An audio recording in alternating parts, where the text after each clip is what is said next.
Assalamualaikum warahmatullahi wabarakatuh. Saya Amaliatul Husnia Arif dari kelas TBIG semester 5.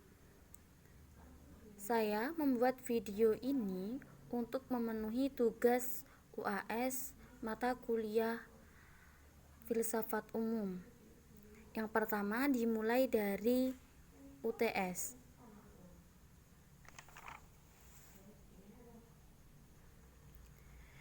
Selanjutnya, pada meeting ke-9, yaitu membahas tentang bab akal dan hati pada zaman modern.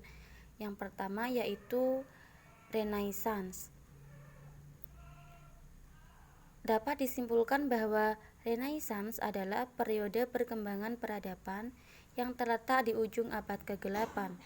Hal ini mengakibatkan munculnya penelitian empiris. Selanjutnya yaitu rasionalisme. Rasionalisme dibagi menjadi dua macam. Yang pertama, rasionalisme dalam bidang agama. Rasionalisme ini biasanya digunakan untuk mengkritik ajaran agama. Dan yang kedua yaitu rasionalisme dalam bidang filsafat, yaitu berguna sebagai teori pengetahuan. Tokoh pertama rasionalisme ialah Descartes. Dalam metode ini berjalan suatu deduksi yang tegas. Setelah fondasi itu ditemukan, Descartes mendirikan bangunan filsafat di atasnya. Akal itulah basis terpercaya dalam berfilsafat. Hal ini merupakan titik awal kemenangan akal atas iman. Pada zaman modern, cara ini kemudian diikuti oleh filosof-filosof pada zaman tersebut. Tokoh selanjutnya yaitu Spinoza. Spinoza mengatakan bahwa hanya ada satu substansi, yaitu bodies and mind. Bodies and mind bukan substansi yang berdiri sendiri. Jadi substansi tersebut adalah satu substansi yang tak terbatas. Tokoh selanjutnya yaitu Leibniz. Substansi pada Leibniz adalah hidup, dan setiap sesuatu terjadi untuk suatu tujuan. Penuntun prinsip filsafat Leibniz yaitu prinsip akal yang mencakupi atau sesuatu harus mempunyai alasan. Selanjutnya, meeting ke-10 masih membahas tentang akal dan hati pada zaman modern, yaitu yang pertama idealisme objektif. Di dalam filsafat, idealisme adalah doktrin yang mengajarkan bahwa hakikat dunia fisik hanya dapat dipahami dalam ketergantungannya pada mind dan spirit. Tokoh yang pertama yaitu Fichte. Menurutnya, dasar realitas adalah kemauan. Filsafat menurutnya haruslah diedukasi dari satu prinsip. Tokoh yang kedua yaitu Schelling. Schelling membahas realitas lebih objektif dan menyiapkan jalan bagi idealisme absolut Hegel. Menurutnya, realitas adalah identik dengan gerakan pemikiran yang berevolusi secara dialektis. Tokoh yang ketiga yaitu Hegel. Pusat filsafat Hegel ialah konsep geist, yaitu roh dan spirit, suatu istilah yang diilhami oleh agamanya. Roh dalam pandangan Hegel adalah sesuatu yang rela, konkret, kekuatan yang objektif, menjelma dalam berbagai bentuk sebagai word of spirit yang menempat ke dalam objek-objek khusus. Di dalam kesadaran diri, roh merupakan esensi manusia dan esensi sejarah manusia. Selanjutnya yaitu idealisme theis. Tokoh yang pertama yaitu Pascal. Menurutnya, cara memperoleh pengetahuan ada dua. Yang pertama yaitu dengan menggunakan akal, dan yang kedua dengan menggunakan hati. Filsafat manusia adalah berbahaya dalam pandangan Pascal. Manusia itu kontradiktif. Manusia adalah makhluk yang rumit dan kaya dengan variasi serta mudah berubah. Karena ketidakmampuan filsafat dan alat-alat lain untuk memahami manusia, maka satu-satunya jalan memahami manusia adalah melalui agama. Tokoh selanjutnya yaitu Immanuel Kant. Argumen-argumen Kant lebih rumit dari Socrates. Argumen tersebut dimuat dalam bukunya Critique of Pure Reason dan Critique of Practical Reason. Di dalam buku Critique of Pure Reason membahas tentang akal murni. Sedangkan The Critique of Practical Reason membahas tentang akal praktis. Selanjutnya pada meeting ke-11 masih juga membahas tentang akal dan hati pada zaman modern. Yang pertama membahas tentang empirisme. Empirisme adalah suatu doktrin filsafat yang menekankan peranan pengalaman dalam memperoleh pengetahuan serta pengetahuan itu sendiri dan mengecilkan peranan akal. Tokoh yang pertama yaitu John Locke. Menurut John Locke, filsafat dapat dikatakan anti metafisika.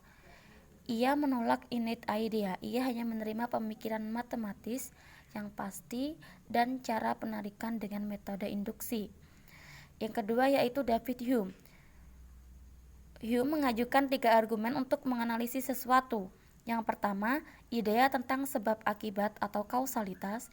Yang kedua, mempercayai kausalitas dan penerapannya secara universal. Dan yang ketiga, dunia luar diri memang ada. Selanjutnya yaitu Herbert Spencer. Filsafat Spencer berpusat pada teori evolusi. Spencer menyatakan bahwa perkembangan masyarakat dimulai dari pertumbuhan ukuran dan unit politik, dari keluarga menuju negara dan serikat negara, pertumbuhan skala ekonomi dari industri domestik yang kecil menuju monopoli dan kartel-kartel, pertumbuhan penduduk dari desa menuju kota, dan selanjutnya terjadi suatu integrasi dan seterusnya. Moral juga berkembang secara evolusi menurut Spencer. Selanjutnya meeting ke-12 masih membahas tentang akal dan hati pada zaman modern. Yang pertama, pragmatisme. William James mengatakan bahwa secara ringkas pragmatisme adalah realitas sebagaimana yang kita ketahui. William James adalah tokoh yang paling bertanggung jawab yang membuat pragmatisme menjadi terkenal di seluruh dunia.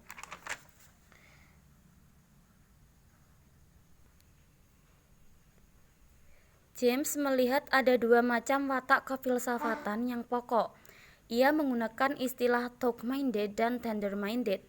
Thought-minded menyatakan diri dalam pendekatan empiris dalam mencari kebenaran, sedangkan tender-minded kelihatan dalam pendekatan rasional. Ia selalu mencari konsep dan prinsip. Pragmatisme menurut James memperhatikan tuntutan manusia dan tuntutan filsafat. Pragmatisme sebagai meliorisme bermakna bahwa pertentangan atau ekstremitas harus dilihat pada segi akibat-akibat praktisnya. James menyatakan bahwa agama merupakan perasaan, tindakan, dan pengalaman manusia individual dalam kesunyiannya bersama yang maha tinggi. Empirisme radikal adalah nama yang diberikan oleh James untuk pandangannya tentang dunia. Empirisme radikal berpandangan pluralitas. Selanjutnya yaitu eksistensialisme. Di dalam eksistensialisme yaitu tokohnya Jean-Paul Sartre. Jean-Paul Sartre disebut sebagai the king of existentialism. Kata dasar eksistensi adalah eksis yang berasal dari kata Latin ex yang berarti keluar dan sister yang berarti berdiri. Jadi eksistensi adalah berdiri dengan keluar dari diri sendiri. Filsafat eksistensialisme berbeda dengan filsafat eksistensi. Eksistensialisme didorong oleh sifat materialisme. Eksistensialisme menyatakan bahwa cara berada manusia dan benda lain tidaklah sama. Eksistensialisme lahir sebagai reaksi terhadap idealisme. Selanjutnya, pada meeting ke-13 yaitu bab akal dan hati di jalur timur. Di jalur timur yaitu di dunia Islam, keadaannya hampir sama dengan keadaan di barat. Hampir sama berarti tidak sama. Ketidaksamaan itu sekurang-kurangnya terdapat dalam 2 hal. Yang pertama waktunya dan yang kedua sifat dominasinya. Berkembangnya pemikiran rasional atau filsafat dalam Islam memperoleh dorongan dari Al-Quran dan luar Al-Quran. Al-Quran adalah kitab suci yang diterima kebenarannya sehingga ia amat berwibawa. Sumber dari luar Al-Quran adalah Yunani dan India, yaitu 2 daerah yang telah mempunyai tradisi rasional yang tinggi. Kitab Al-Quran amat menghargai akal, berbeda dengan kitab suci Kristen. Filsafat Islam. Dari sekian banyak umat ulama Islam, ada yang berkeberatan terhadap pemikiran filsafat Islam, tetapi ada juga yang menyetujuinya. Ulama yang berkeberatan berpendapat bahwa adanya pemikiran filsafat dianggapnya sebagai bid'ah dan menyesatkan. Al-Quran tidak untuk diperdebatkan, dipikirkan, dan ditakwilkan menurut akal pikir manusia, tetapi Al-Quran untuk diamalkan sehingga dapat dijadikan tuntunan hidup di dunia dan di akhirat. Sedangkan ulama yang tidak berkeberatan terhadap pemikiran filsafat berpendapat bahwa pemikiran filsafat sangat membantu dalam menjelaskan isi dan kandungan Al-Quran dengan penjelasan yang dapat diterima oleh akal pikir manusia. Perbedaan yang mendorong aliran pemikiran filsafat yaitu timbul persoalan tentang zat Tuhan yang tidak dapat diraba dan dipikirkan. Yang kedua, perbedaan cara berpikir. Yang ketiga, perbedaan orientasi dan tujuan hidup. Dan yang terakhir, perasaan asabiyah.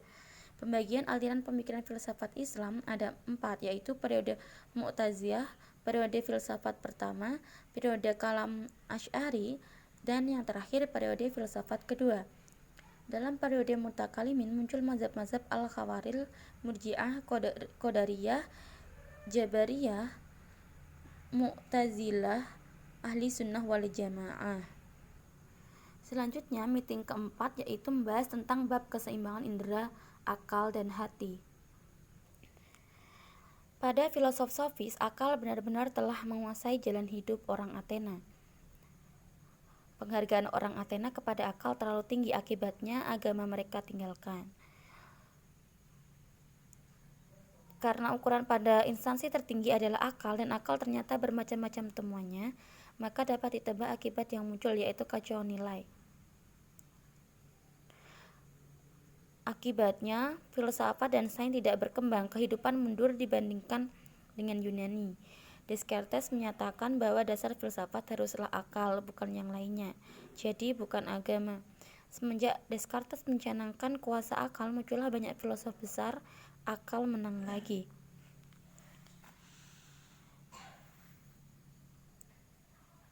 Socrates dan Kant mati-matian menghentikan relativisme kebenaran karena pendapat kebenaran relatif adalah pendapat yang sangat berbahaya. Pendapat tersebut mengakibatkan tidak ada yang dapat dipegang kepastiannya. Mereka menghentikan mati-matian karena manusia dan kemanusiaan harus diselamatkan. Sejarah memperlihatkan ada dua hal dalam hubungan ini. Yang pertama, logika dapat bentrokan dengan logika. Yang kedua, logika bebas menghasilkan kehidupan tanpa pegangan yang pasti. Untuk membuktikan kerelatifan filsafat, cukup dilihat dari andalan kebenaran filsafat, yaitu kelogisan argumennya.